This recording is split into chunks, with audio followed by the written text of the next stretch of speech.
அப்போ 2 மணி வரைக்கும் பார்த்து இல்லாது நான்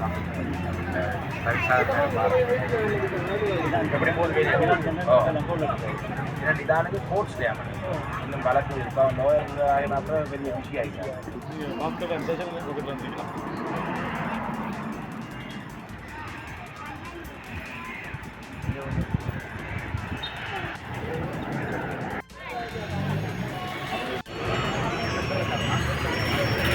அனைவருக்கும் வணக்கம். 2025ஆம் ஆண்டிலே ஐநா மனிதுரிமை பேரவையிலே நடக்கும் கூட்டத்தொடரிலே இலங்கை தொடர்பான ஒரு அறிக்கை அடுத்த வாரத்திலே வர இருக்கின்றது. அதிலே முதல் கட்டமாக இலங்கை அரசாங்கத்தினுடைய நிலைப்பாடை பற்றி அறியக்கூடியதாக இருக்கின்றது. இலங்கை அரசாங்கத்தினுடைய நிலைப்பாடு தமிழ் மக்களுக்கு எதிரான நிலைப்பாடாகவே இருக்கின்றது. கடந்த காலத்திலே இந்த இனப்படுகொலையை செய்த அரசாங்கமாக இருக்கட்டும், அதனை தொடர்ந்து வந்த அரசாங்கங்களாக இருக்கட்டும், இந்த அனைத்து அரசாங்கங்களும் தமிழ் இனத்துக்கு நீதி கிடைக்க வேணும் என்ற விடயத்திலே நேர்மையாக நடந்து கொள்ளவில்லை என்றது பொதுவான ஒரு குற்றச்சாட்டு. தேசிய மக்கள் சக்தி அரசாங்கத்தை பொறுத்தளவிலே தேசிய மக்கள் சக்தி அரசாங்கம் இந்த இன அழிப்பு நடந்த இறுதி யுத்தத்தின் காலப்பகுதியில் மிக முக்கியமாக மஹிந்த ராஜபக்ஷ தரப்புடன் ஆட்சியில் இருந்தவர்கள். இவர்கள் தற்பொழுது கடந்த கால அரசாங்கங்கள் சொன்னது போலவே ஒரு உள்நாட்டுக்குள்ளே இலங்கை அரசாங்கமே இந்த இனப்படுகொலையை விசாரணை செய்ய வேண்டும், காணாமாக்கப்பட்டவருக்கான நீதி விடயத்திலேயும் சர்வதேச ரீதியான எந்த தலையீடும் இருக்க முடியாது, சர்வதேச ரீதியான அழுத்தங்களை தாங்கள் ஏற்றுக்கொள்ள மாட்டோம், ஆக குறைந்தபட்சம் ஒரு கலப்பு நீதிமன்றம், அதாவது சர்வதேச நீதியரசர்களை உள்ளடக்கிய ஒரு கலப்பு நீதிமன்றத்தை கூட இந்த என்பிபி அரசாங்கம் நிராகரித்திருக்கின்றது. அந்த வகையிலே இவர்கள் இதிலே பல விடயங்களை சொல்லலாம். நான் உண்மையிலே எங்களுடைய காணாமாக்கப்பட்ட உறவுகளுடைய இந்த ஒன்றியம், இந்த தாய்மார், அவருடைய குடும்பத்தினர் தொடர்ச்சியாக 5 நாட்களாக இந்த தம்பிலுவில் மண்ணிலே தொடர்ச்சியாக இந்த போராட்டத்தில் ஈடுபடுறார்கள். அவர்கள் மிகவும் இந்த வெயிலுக்கு மத்தியிலேயும் கஷ்டத்துக்கு மத்தியிலேயும் இந்த உண்ணாவிரதம் இருக்கும் பொழுது நீண்ட நேரம் நான் பேச விருப்பப்படவில்லை. இருந்தாலும் முக்கியமான சில விடயங்களை நாங்கள் சொல்லித்தான் ஆக வேண்டும். இந்த என்பிபி அரசாங்கம் வருகை தந்த பிற்பாடு ஐநா மனிதுரிமை பேரவையோடு சம்பந்தப்பட்ட விடயங்களிலும் இராணுவத்தினரை பாதுகாக்கும் வகையாகவும் இன அழிப்பை செய்த அரசாங்கங்களை பாதுகாக்கும் வகையாகவும் நடவடிக்கையிலே ஈடுபடுறார்கள். அதே நேரத்திலே பயங்கரவாத தடுப்பு சட்டம் என்ற இந்த சட்டம், தாங்கள் ஆட்சிக்கு வந்தால் பயங்கரவாத தடுப்பு சட்டத்தை முழுமையாக நீக்குவோம் என்று சொன்ன அரசாங்கம் ஆட்சிக்கு வந்து ஒரு சில மாதங்கள் கடந்து நாங்கள் கேள்வி எழுப்பிய பொழுது 2025ஆம் ஆண்டு 9ஆம் மாதத்துக்குள்ளே பயங்கரவாத தடுப்பு சட்டத்தை நீக்குவோம் என்று சொல்லியிருந்தார்கள். ஆனால் கடந்த வாரமும் பயங்கரவாத தடுப்பு சட்டம் இந்த நாட்டிலே பாவிக்கப்பட்டிருக்கின்றது. இன்று காணாமாக்கப்பட்ட பலர் இந்த பயங்கரவாத தடுப்பு சட்டத்தின் கீழே கைது செய்யப்பட்டவர்களும் இன்று காணாமாக்கப்பட்டிருக்கிறார்கள். இது மாத்திரமல்ல, இன்று செம்மணி போல மனித புதக்குழிகளை இனங்கண்டு குறிப்பாக கொழும்பிலே பலர் பேசாத, அதாவது செம்மணி, கொக்கு தொடுவாய் போன்ற பிரதேசங்களை பற்றி பெருமளவாக பேசப்பட்டாலும் கூட கொழும்பிலே அந்த துறைமுகத்தை அண்டிய பிரதேசத்திலே கண்டெடுக்கப்பட்ட மனித புதக்குழியை பற்றி அரசாங்கம் நான் கேள்வி எழுப்புகிற பொழுதும் கூட அதை மூடி மறைக்கிறார்கள். ஏனென்றால் அதிலே பல குற்றச்சாட்டுகள் முன்வைக்கப்படுது. குற்றப்புலனாய்வு பிரிவினுடைய அலுவலகத்துக்கு பின்பகுதியிலே தான் அந்த மனித புதைக்குழி இனம் கண்டெடுக்கப்பட்டிருக்கின்றது. அப்போ இன்று நாங்கள் காணாமாக்கப்பட்ட உறவுகளுக்காக நாங்கள் நீதி வேணும் என்று கோரும் பொழுது இந்த கண்டெடுக்கப்பட்ட மனித புதைக்குழிகளுக்கு இந்த மனித புதைக்குழிகள் யாருடையது, இல்லாட்டி டிஎன்ஏ பரிசோதனை செய்ய வேண்டிய தொழில்நுட்ப ரீதியான அந்த போதிய அளவு வளங்கள் இலங்கை அரசாங்கத்திடம் இல்லை. இது சம்பந்தமாக, அதாவது கிருஷாந்தி குமாரசுவாமி படுகொலை செய்யப்பட்ட அந்த பிரதேசத்தை அண்மித்த ஒரு பிரதேசத்திலே கோப்ரல் சோமரத்ன ராஜபக்ச அவர்கள் அடையாளப்படுத்திய ஒரு பிரதேசத்தை தோண்டிய பொழுது 98ஆம் ஆண்டு கண்டெடுக்கப்பட்ட 15 எலும்புக்கூடுகள் தற்பொழுது பிரித்தானியாவிலே லங்கஷயர் என்ற பிரதேசத்திலே ஒரு யூனிவர்சிட்டி, ஒரு பல்கலைக்கழகத்தில் இருக்கின்றது. அப்போ 98ஆம் ஆண்டு கண்டெடுக்கப்பட்ட இந்த எலும்புக்கூடுகளுக்கு கண்டெடுக்கப்பட்ட அந்த பிரதேசத்தை, அண்மித்த பிரதேசத்தை தான் இன்று செம்மணியிலே அகழ்வு பணிகள் முன்னெடுக்கப்படுது. அப்போ இலங்கை அரசாங்கம் நாளைய தினம் இணங்கினால், அவங்க சம்மதத்தை தெரிவித்தால், தற்பொழுது பிரித்தானியாவிலே இருக்கிற அந்த எலும்புக்கூடுகளிலே ஆரம்ப கட்ட டிஎன்ஏ பரிசோதனைகள் செய்தாலே இது எந்த காலப்பகுதியிலே அடக்கம் செய்யப்பட்டவர்கள் என்ற ஆரம்ப கட்ட ஒரு விவரங்களாவது எங்களுக்கு கிடைக்கும். ஆனால் அதை கூட செய்வதற்கு இந்த ஜேவிபி என்பிபி அரசாங்கம் மறுத்து கொண்டிருக்கிறார்கள். அந்த வகையிலே பாதிக்கப்பட்ட சமூகத்தினுடைய பிரதிநிதி என்ற வகையிலேயும் பாதிக்கப்பட்ட சமூகத்தினுடைய கருத்து எவ்வாறு இருக்குது என்று சொன்னால், நாங்கள் சர்வதேச ரீதியான விசாரணை இல்லாத எதையுமே நாங்கள் ஏற்றுக்கொள்ள தயாரில்லை.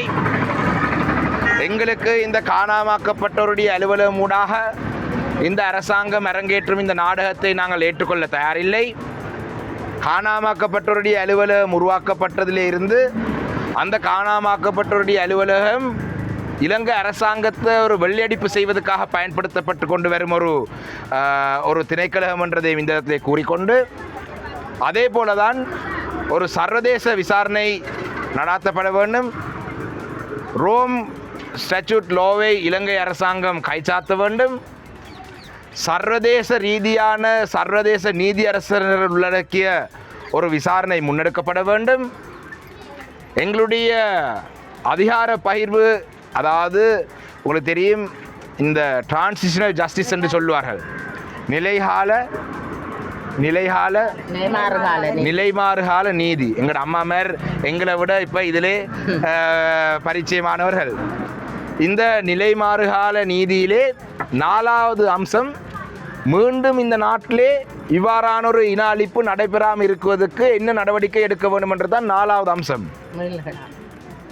இப்படி கேரண்டி ஆஃப் நான் ரெக்கரன்ஸ்.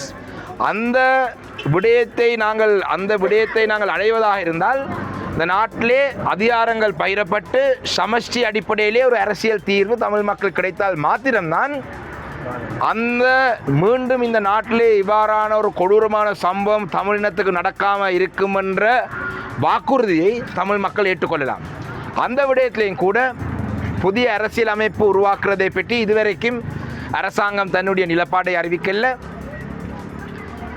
தற்பொழுது தமிழ் மக்கள் ஒரு நிரந்தரமான முழுமையான அரசியல் தீர்வாக ஏற்றுக்கொள்ளாவிட்டாலும் கூட அரசியல் அமைப்பிலே தற்பொழுது அதிகார பகிர்வுக்கு இருக்கும் மாகாண சபை முறைமையை நடைமுறைப்படுத்துகிறார்கள் இல்லை.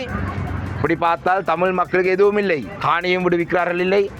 சரி, இது எல்லாத்தையும் ஒரு புறம் வைத்து அபிவிருத்தி நடக்குது என்று பார்த்தால் அபிவிருத்தியும் இல்லை. காங்கேசன்துறை துறைமுகம்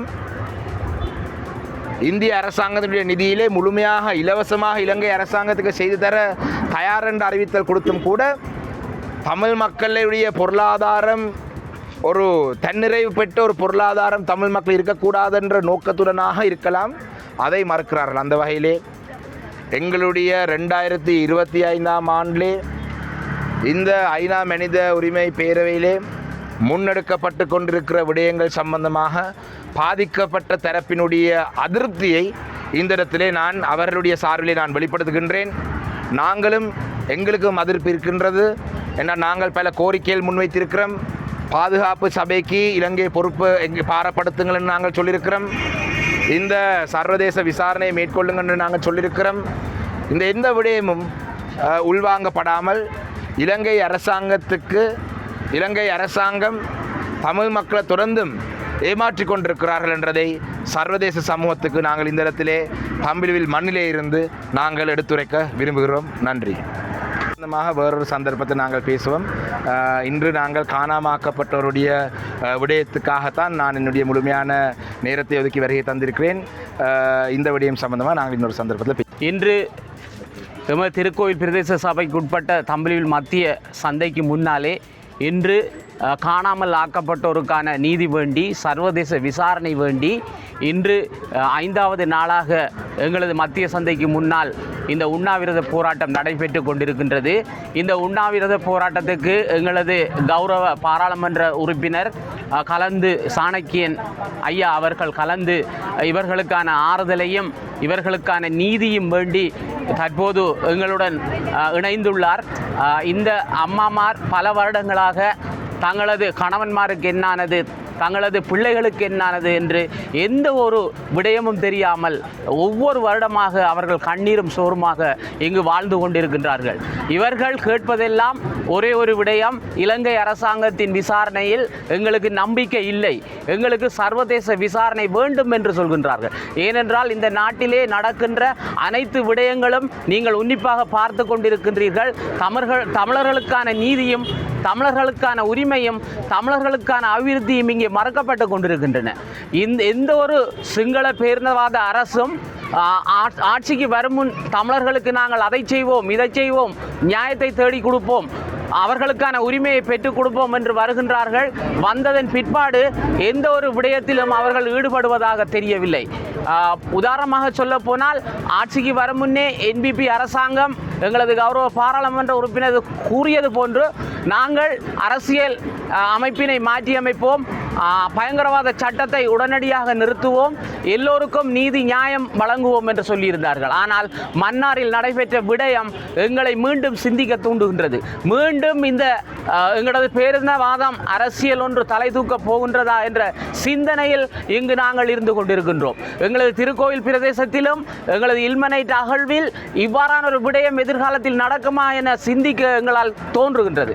ஆகவே நாங்கள் அரசிடம் கேட்டுக்கொள்வதெல்லாம் எங்களுக்கு சர்வதேச விசாரணை வேண்டும், இந்த அம்மாமார்களின் கண்ணீருக்கு ஒரு முற்றுப்புள்ளி வைக்க வேண்டும், நீங்கள் விரைந்து இவர்களுக்கான நீதியினை பெற்றுக் கொடுத்தால்தான் உங்களை சர்வதேசமும் இந்த நாட்டு மக்களும் நம்புவார்கள் என கூறி நாங்களும் இவர்களுக்கான எதிர்கால போராட்டத்தில் இணைந்து பாடுபடுவோம் என இங்கு கூறிக்கொள்ள விரும்புகின்றேன்.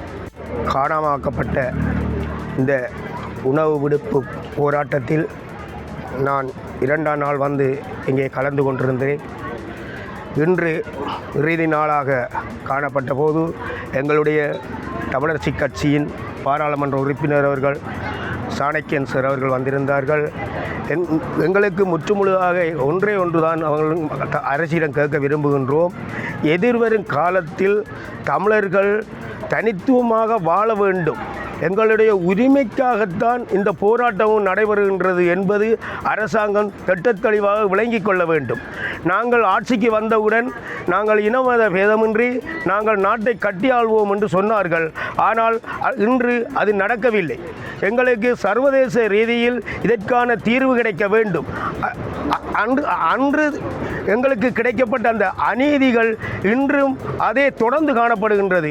ஏனென்றால் குலக்கோட்டம் காலம், வெள்ளாளங்காலம், துட்டகைமுன் காலத்திலேயும் அபிவிருத்திகள் நடக்கப்பட்டது. என்ன காரணம் என்றால் அது மக்களின் வரிப்பணம். இவர்கள் தாங்கள் அபிவிருத்தி செய்கிறோம் என்று சொல்கிறார்கள். ஆனால் எங்களுடைய பிரதேசத்தில் நாங்கள் அபிவிருத்தி செய்யக்கூடிய புதிய வேலைப்பாடு இல்லை. இதுக்கு என்ன காரணம்? அப்போ வாக்கு வங்கியை இவர்கள் எடுப்பதற்காகத்தான் எல்லா இடங்களிலும் மூக்கு நுழைத்துக் கொள்கின்றார்கள். எங்களுடைய பிரதேசத்தை காரதீவை பொறுத்த மட்டில் NPP தான் எல்லாம் அபிவிருத்தி செய்கின்றார்கள். அங்கே ஒன்றும் நடக்கவில்லை. அது மக்களின் வரைப்பணம், அது வழங்கிக் கொள்ளப்படும்.